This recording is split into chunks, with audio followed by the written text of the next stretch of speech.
Welcome back, everyone, to the deep dive. This time we're tackling a really complex topic, but it's also incredibly relevant, and that's the history of homosexuality and civilization. And you've given us the book Homosexuality and Civilization, and we're going to kind of dig into that. And today we're going to focus on ancient Greece and Rome, the early Christian era, and medieval Europe. I think it's quite a journey because when you look at the history, you see how societal values and power dynamics and religion kind of intertwine to shape these perceptions of same-sex relationships and how they change across time. Okay, so let's start way back, like ancient Greece. And it's so interesting to think that like even the word lesbian comes from the island of Lesbos, home of Sappho, who, her poetry openly celebrated love between women. And it's not like it was like hidden or anything.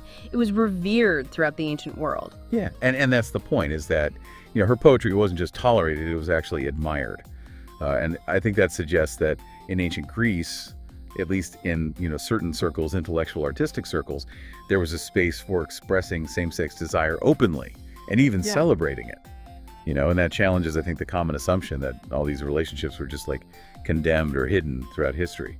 But even within ancient Greece, you had different perspectives, right? Like Athens and Sparta, for instance, had contrasting views. Right, exactly. So Athens, known for, its philosophical and artistic culture, integrated same-sex relationships between men into the social fabric. They were seen as part of a man's development and actually contributing to his intellectual and emotional growth. And that's what we see right in Plato's Symposium, where all these figures debate the nature and merits of love between men. It was like a pretty big deal back then, huh? Absolutely. And the symposium kind of highlights the intellectual curiosity and openness surrounding same-sex relationships in Athenian society. It wasn't just taboo, it was like a topic of philosophical inquiry and debate. And then on the other hand, you have Sparta, right? Very militaristic society, and pederasty was encouraged as a way to forge strong bonds between soldiers. So wait, pederasty, I always kind of trip over that term. Can we break that down a bit? Sure. Yeah. So pederasty specifically referred to relationships between older soldiers and younger trainees. And it was believed that these relationships, with their emphasis on mentorship and discipline, fostered courage and loyalty on the battlefield. So it wasn't about like romantic love in the way that we might think about it today, but it was really like intertwined with their military structure and Spartan values of discipline and obedience. Right. It's a completely different cultural context and understanding of these types of relationships. And then, when we shift our focus to ancient Rome, we encounter a different set of cultural norms altogether. Okay, journey to Rome? Here we go. I know the Romans were all about masculinity, and I guess that played a role in how they viewed same-sex relationships. You're absolutely right. In Roman culture, masculinity was closely tied to being the active partner in any sexual encounter. Being the passive partner was seen as weakness, especially for men. But didn't Roman poets like Catullus and Ovid write about same-sex desire? How does that fit in? I think that's what makes this period so fascinating. They explored same-sex desire, but they do so within this framework, this boundary of their culture's emphasis on dominance and submission. They had to really carefully navigate this complex social landscape. And then you have the story of Emperor Hadrian and his lover Antimus, which is like just such a wild story. Hadrian defied convention by deifying Antinous after his death. That's a pretty big statement, even for an emperor. Yeah, it was a definitely significant departure from Roman norms. Deifying a lover, especially one younger than himself, was very shocking to Roman society. And I think it shows us the complex interplay of power and love and societal expectations, even at the highest levels of Roman power. So we've got this, diverse set of views and practices in ancient Greece and Rome, but then everything kind of changes with the emergence of Christianity, right? Precisely. This is a pivotal turning point. Early Christianity, drawing from Old Testament law, condemned homosexuality, and this condemnation had lasting consequences for centuries to come. Oh boy, now we're entering a whole different era, and I'm already sensing a shift in the atmosphere. Let's dive into how Christianity reshaped the landscape. The spread of Christianity throughout Europe really had a profound impact on attitudes towards same-sex relationships. It's a shift that sets the stage for centuries of persecution and stigma. So how did this condemnation play out in real life? I imagine things got pretty intense under Christian rule. Oh yeah, it certainly did. Punishments under Christian emperors like Theodosius and Justinian became increasingly harsh, often drawing on biblical interpretations to justify their severity. Can you give us some specific examples? We'll take Theodosius's Edict of 390 CE. This law, heavily influenced by the book of Leviticus, actually imposed the death penalty for those who took the passive role in same-sex relationships. Wow, that's intense. It's a far cry from the philosophical debates we saw in ancient Greece. It seems like religious beliefs became very deeply intertwined with social control and persecution. That's a crucial observation. The idea that same-sex relationships were not just like immoral, but also a threat to social order really took root during this period.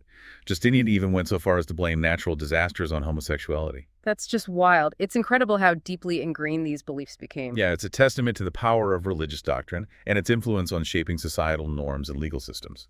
Okay, so we've got this backdrop of increasing condemnation. What happens next? As we move into the medieval period, it's not a simple story of like universal oppression. We actually see a complex landscape emerge.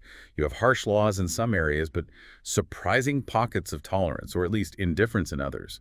It really highlights the diversity of social and cultural contexts that existed within medieval Europe. That's interesting. I wouldn't have expected that kind of variation. Can you give us an example of this tolerance? One example is the resurgence of homoerotic poetry in Arab Spain. Writers like Ibn Qasman openly celebrated same-sex desire in their works, reflecting the more tolerant attitudes that existed in some parts of Islamic Iberia during this period. So a stark contrast to what was happening in Christian Europe. Exactly. In Christian Europe, figures like Peter Damian, a prominent reformer, vehemently condemned homosexuality. He saw it as a grave sin, even arguing that it was worse than all other crimes, a direct affront to God. His writings were highly influential and helped to solidify the Church's stance on this issue. So it's like a real mixed bag during this period. But what about specific legal developments? Were there any notable cases or laws that give us a glimpse into how homosexuality was dealt with? Absolutely. Early Germanic law, for example, had some incredibly harsh punishments for sodomy, including burning burial alive or self-castration. Imagine being faced with those choices. Oh God, those are some brutal options. It's heartbreaking to think about the fear and desperation people must have felt. It's a sobering reminder of the human cost of intolerance and prejudice. And speaking of specific cases, one that really stands out is the story of Nicoletto Marmagna and Giovanni Braganza lovers in 14th century Venice. What happened to them? They were betrayed by their own family members and burned alive. Yeah. It's a tragic example of how societal pressure and fear of punishment could lead to betrayal and unimaginable cruelty. God, their story is a powerful reminder of the human cost of these prejudices. It makes you realize how much courage it took for people to just live their truths in those times. Absolutely.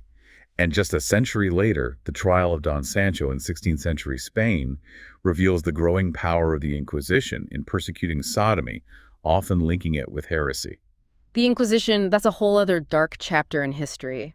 It's chilling to think about their influence expanding to encompass these kinds of accusations. Yeah, the Inquisition's reach was vast, and their methods were brutal.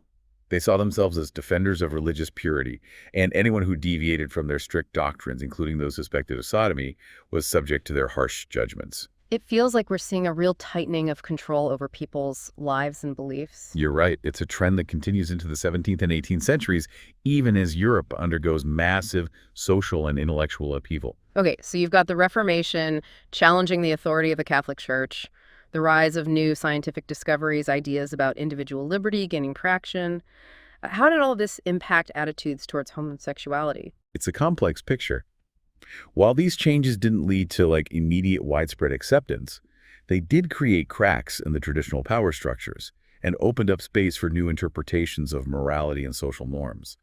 But progress was slow and often met with fierce resistance. So a bit of a push and pull between old and new ideas. Exactly. Take the story of those Portuguese and Spanish expatriates in Rome. They were actually married in a church only to be later denounced and burned by the authorities.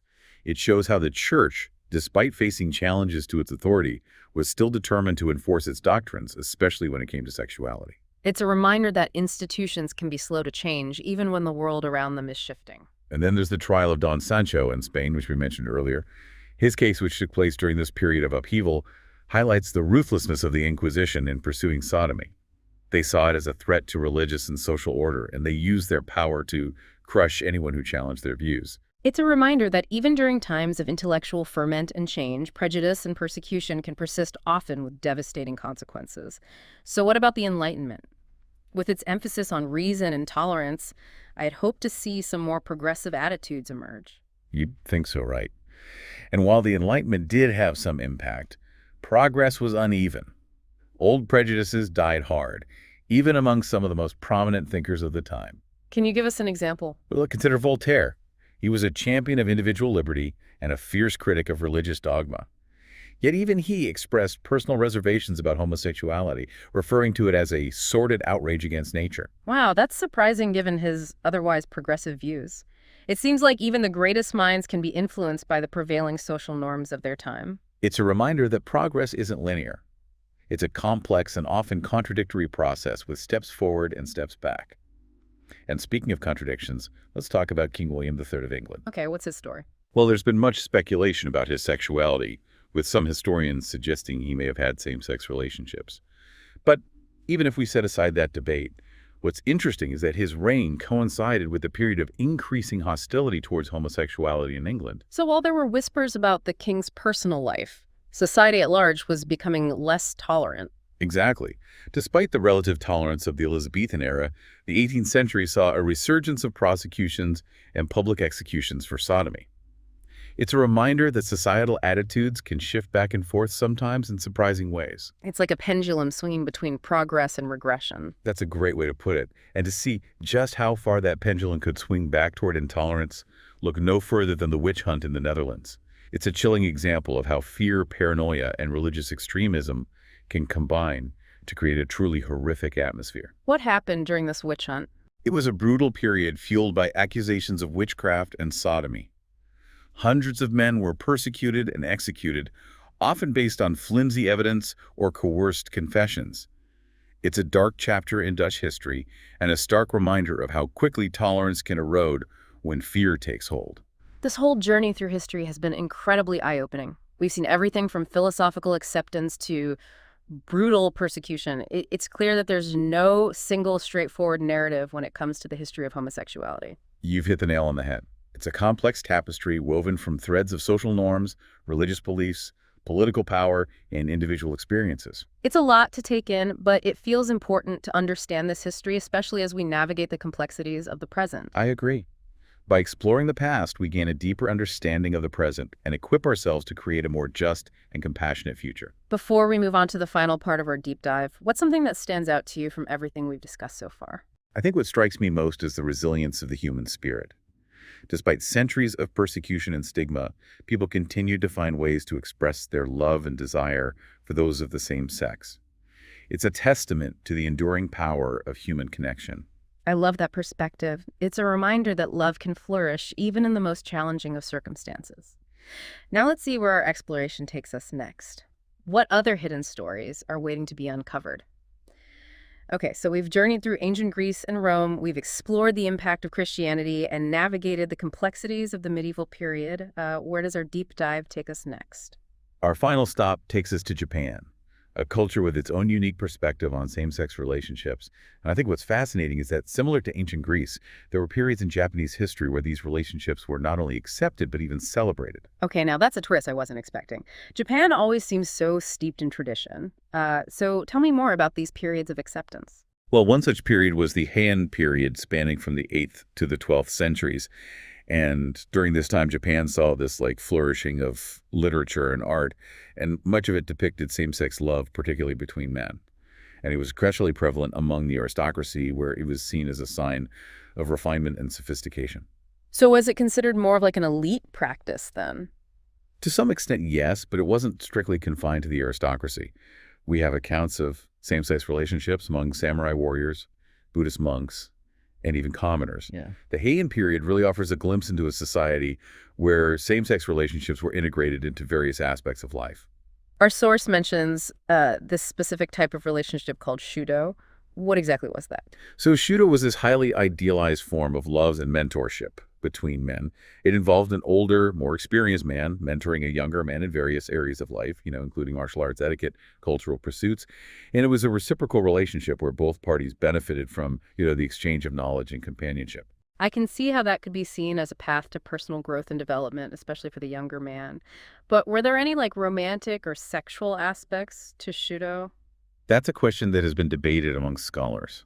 While some believe that shudo was primarily a platonic relationship focused on mentorship, others argue that it often involved like a physical and emotional intimacy that went beyond the purely platonic. It sounds like a pretty nuanced and complex relationship then, with different layers of meaning and interpretation. Exactly. And it's important to remember that Shudo was deeply embedded in the cultural values of the time, particularly those associated with the samurai class, where loyalty, honor, and self-discipline were paramount. So it wasn't just about personal feelings, but about upholding societal ideals and expectations as well. Right. Shudo provides a window into a culture that viewed same-sex relationships through a very different lens than we might today. Our source also mentions the influence of Zen Buddhism on attitudes towards homosexuality in Japan. I'm curious to hear more about that. So Zen Buddhism, with its emphasis on meditation, self-awareness, and detachment from merely desires, had this kind of complex and often contradictory relationship with same-sex love.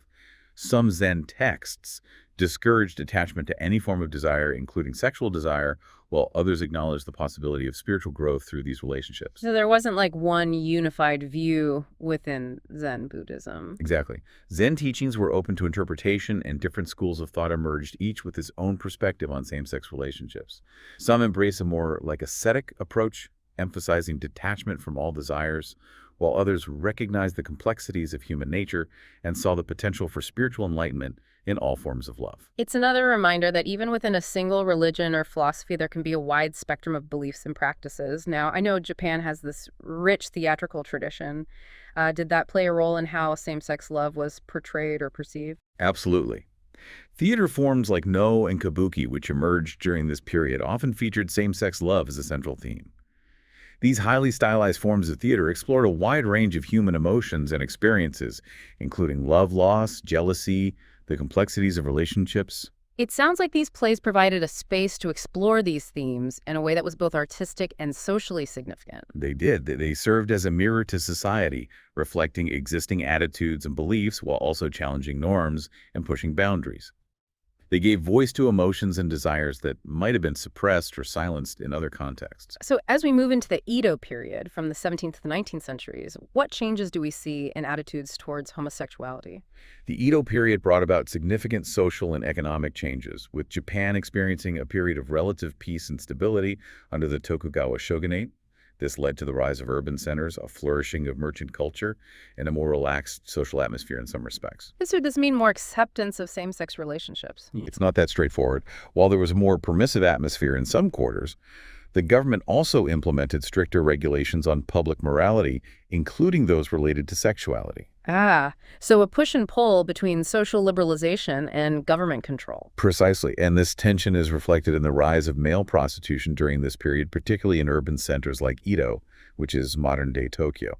So same-sex desire was present, but it was channeled into specific spaces and practices that were often subject to regulation and scrutiny. Exactly. The Edo period demonstrates how social and economic changes can create both new opportunities and new challenges for how same-sex relationships are expressed and experienced. Wow, this deep dive has been quite a journey. We've traveled across continents and through centuries, uncovering this fascinating tapestry of attitudes, beliefs, and practices related to same-sex relationships. What a whirlwind. It's been an incredible exploration, hasn't it? And I think the biggest takeaway is the sheer diversity of human experience. There's no single universal narrative when it comes to the history of homosexuality. It's a story filled with contradictions, complexities, and this constant interplay between individual desires and societal norms.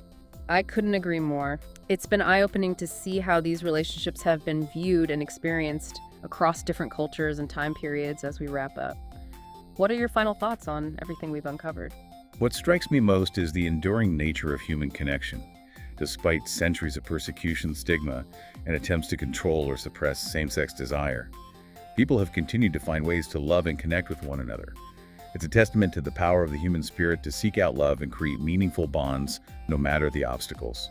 That's a beautiful way to sum it up, and it leaves us with a lot to think about as we move forward. How can we learn from the mistakes of the past to create a more just and compassionate world where all forms of love are celebrated and respected? That's the challenge we face, and it's one we must embrace. Well said. By understanding the complexities of history, we gain the insights and empathy needed to build a better future. Thank you for joining us on this incredible deep dive into the history of homosexuality and civilization. Until next time, keep exploring, keep questioning, and keep striving for a world where love knows no boundaries.